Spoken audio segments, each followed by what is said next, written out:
రోజుల 2-3 రోజులుగా అఘోరి కోసం గాలిస్తున్నటువంటి పోలీసులు ఎటకేలకు మధ్యప్రదేశ్ సరిహద్దుల్లో అఘోరి ఆచూకీ లభ్యం అవడంతో అక్కడ అదుపులోకి తీసుకున్నట్లుగా కూడా తెలుస్తుంది.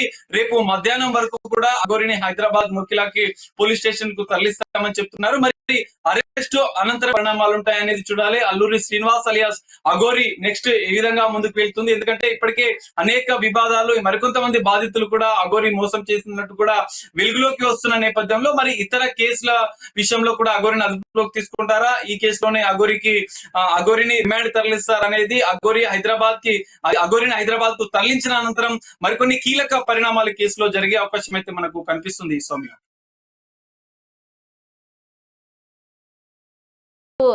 సాగర్,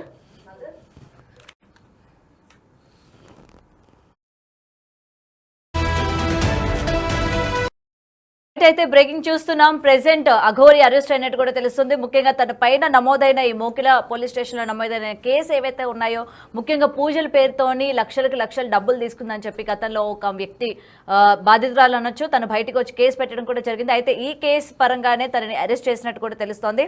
అయితే దీనికి సంబంధించిన ఇన్ఫర్మేషన్ అసలు విష్ణు దగ్గర ఉందా అనే దానిపైన ఒకసారి విష్ణుకి కూడా మనం ఒకసారి లైవ్ లో కూడా ఫోన్ చేసి చూద్దాం.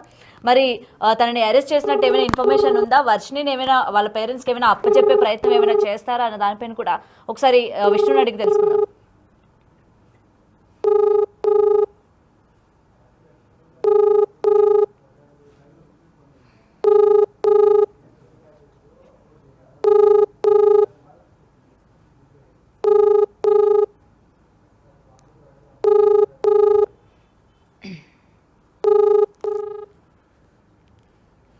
రైట్, అయితే మరోసారి కాల్ చేద్దాం.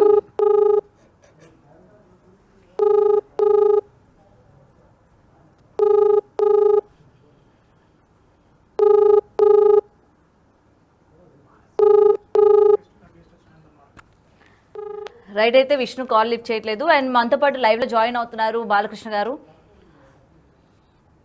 రైట్, బాలకృష్ణ గారు నమస్తే అండి.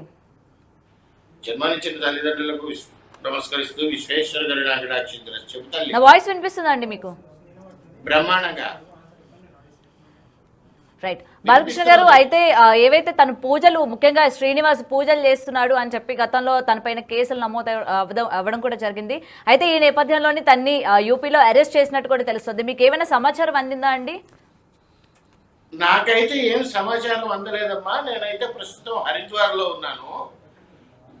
గత 4 రోజుల నుంచి కూడా ఇక్కడే ఉన్నాను. కాకపోతే నేను లోకేష్ గారికి ట్వీట్ పెట్టాను, పిఎం గారికి కూడా మెయిల్ చేశాను. నేను ఇక్కడ ఖచ్చితంగా అరెస్ట్ అయ్యి ఉంటాడు అనేటువంటిది అయితే అనుమానం ఉంది.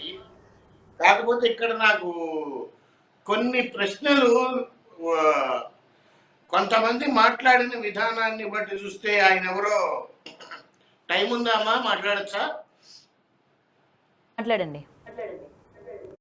నాకు కొన్ని ప్రశ్నల అనుమానం ఏంటంటే, ఆయన ఎవరు అనిల్ బెహ్రా గారు నిన్న మీడియాలోకి వచ్చి విష్ణు గారిని, ఆ తర్వాత ఆద్యానాథ్ గారిని, తర్వాత ఇంకెవరో వినోద్ రెడ్డి గారిని, వీళ్ళందరినీ కూడా ఎంక్వైరీ చెయ్యాలి అని చెప్పాడు. నాకు ఇక్కడ ఆయన మాట్లాడిన దాన్ని బట్టి చూస్తే నాకు కొత్త కోణాలు కనబడుతున్నాయి. ఇది 2 రాష్ట్ర ప్రభుత్వాల సమస్య లేక దేశ సమస్య అనేటువంటిది అనుమానం వస్తుంది.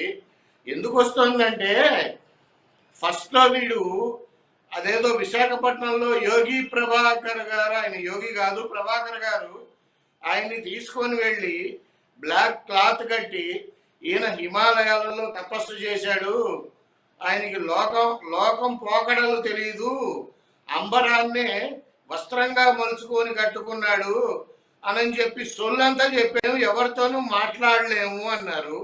ఒక ఆడపిల్ల వచ్చి నీ మీద మాస్క్ వేసుకొని నీ మీద ఎలిగేషన్ చేసినప్పుడు దానికి గురువు గారి పర్మిషన్ అవసరమా? నాకు అర్థం కాల. వీళ్ళందరూ ఏంటి?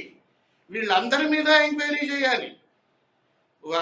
మన ఆయన పేరేంటి, ఆయన ఎవరు అనిల్ బెహ్రా గారు అన్నట్టు విష్ణు గారు, ఆద్యానాథ్ గారు, వినోద్ రెడ్డి గారు, ఆ తర్వాత యోగి ప్రభాకర్ గారు, రాజేష్ నాథ్ అఘోరా గారు, వీళ్ళ మీద కూడా ఎంక్వైరీ చేయాలి.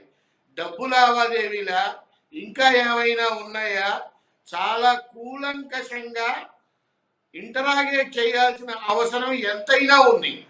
ఇవన్నీ చూస్తూ ఉంటే ఇదేదో పెద్ద డబ్బు స్కాము, మాఫియా, ఆ తర్వాత గంజాయి, ఇలాంటివి కనపడుతున్నాయి తప్ప, ఇలాంటివి అనుమానాలు వస్తున్నాయి తప్పితే వీళ్ళు మాట్లాడే మాటలను బట్టి కొత్త కోణాలు వెలుగులోకి వస్తున్నట్టున్నాయి. నేను జూనా అఖాడాలో కూడా చెప్పాను, జూనా అఖాడాలో కూడా కంప్లైంట్ ఇచ్చాను, పంచదశానన అఖాడాలో కూడా కంప్లైంట్ ఇచ్చాను. ఆ తర్వాత ప్రతి అఖాడా వాళ్ళకి ఇన్ఫర్మేషన్ వెళ్ళింది, వాళ్ళు యాక్షన్ తీసుకోరమ్మా, వాళ్ళు యాక్షన్ తీసుకోరు. అఖాడాల నుంచి ఏ లెటర్లు రావు.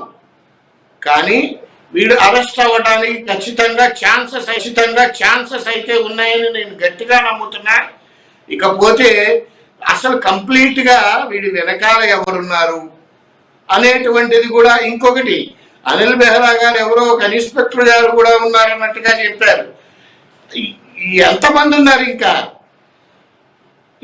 ఇంకొకటి ఆడి కారులో ఉన్నటువంటి పుర్రెల్ని కూడా DNA టెస్ట్కి పంపాలి. అన్ని పుర్రెలు ఎక్కడి నుంచి వచ్చినాయి వాడికి? వీడు మోసం చేసిన వాళ్ళందరినీ చంపి పాటేసి తెచ్చుకుంటున్నాడు ఆ పుర్రెలు. రకరకాల అనుమానాలు మనం వ్యక్తం చేయొచ్చు. ఏది ఏమైనప్పటికీ కూలంకషంగా ఇంటరాగేషన్ అనేటువంటిది చేయాలి. ఈవెన్ వర్షిని కూడా, ఆ అమ్మాయిని కూడా ఇంటరాగేషన్ చేయాలి. ఆ అమ్మాయికి మందు అలవాటు ఉందా, తాగుడు ఇది సిగరెట్ అలవాటు ఉందా, గంజాయి అలవాటు ఉందా, డ్రగ్స్ అలవాటు ఉందా, అంతకు ముందే ఉందా, వీటితో కలిసిన తర్వాత అలవాటు అయిందా, ఆ అమ్మాయిని కూడా జైల్లో వేయాలి. కాకపోతే అది మానసిక వైద్యశాలలో కూడా ఇంకొకసారి పరీక్షించాల్సిన అవసరం అయితే ఆవిడకి ఉంది. ఇక్కడ విచిత్రం ఏంటంటే ఎంకిపెళ్లి సుబ్బిచావుకు వచ్చిందని గురుగారు ఈ వర్షిని అయితే ఒకదానికి సమాధానం చెప్పండి. ఇప్పుడు